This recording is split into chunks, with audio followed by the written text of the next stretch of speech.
Well, there's no time for rest in the world of soccer. Winter training starts next week for kids at the Kolping Soccer Club. The Cincinnati Catholic Kolping Society is a nonprofit with a long history in the game. Local 12's Catherine Robinson is here to explain. Hey, Catherine. Hey, Bob. Soccer is really synonymous with Kolping. The first team was started back in 1931. So I went digging into the history books to see how this club served as a birthplace for kids teams across the country.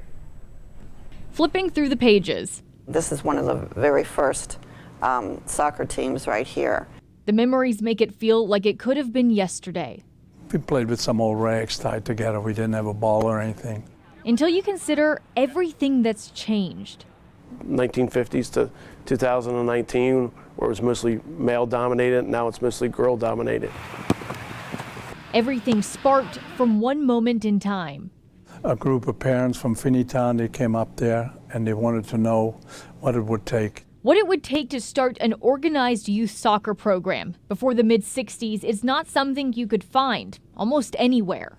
It was very interesting. We have a lot of photos of the early days. Gus Kramer had been playing soccer for Kolping for more than 10 years at the time when he saw the creation of what would be the origin of youth soccer in America's Midwest.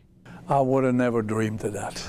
Kolping was already making its mark in history books as the oldest soccer club Cincinnati had seen, originally starting in the 30s, when players pushed for another page, starting the Soccer Association for Youth, known as Say Soccer.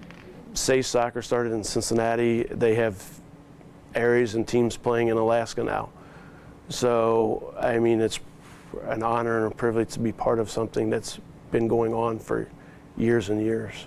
It's a recreational form of the sport that gets every kid on the field to play half of the game.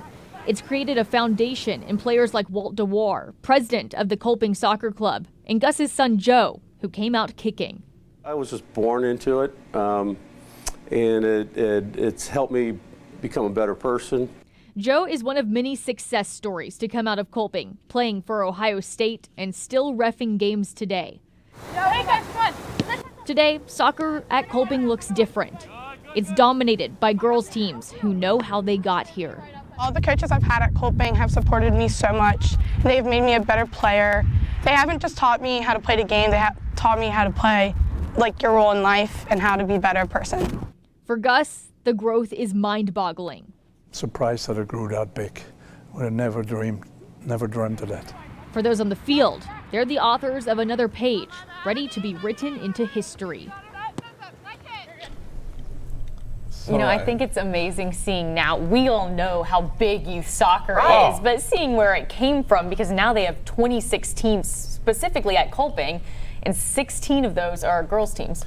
I didn't have a clue of their contribution to the youth soccer movement in this country. Mm-hmm. Yeah. You know, that they essentially were the creators of it. Pioneers, really, Yeah. and really that pioneering spirit, and everybody who has jumped into the game since then. That's why FC Cincinnati does as well as it does in terms of attendance. You have so many youth soccer teams around here now. Right. That's where people go. That's right. Kolping is continuing to partner with the Say Association to really keep that going. So they've been working on that this past fall, and they're going to do it even more, you know, the next spring. So Awesome. That's great. Thank you, Catherine. Now here's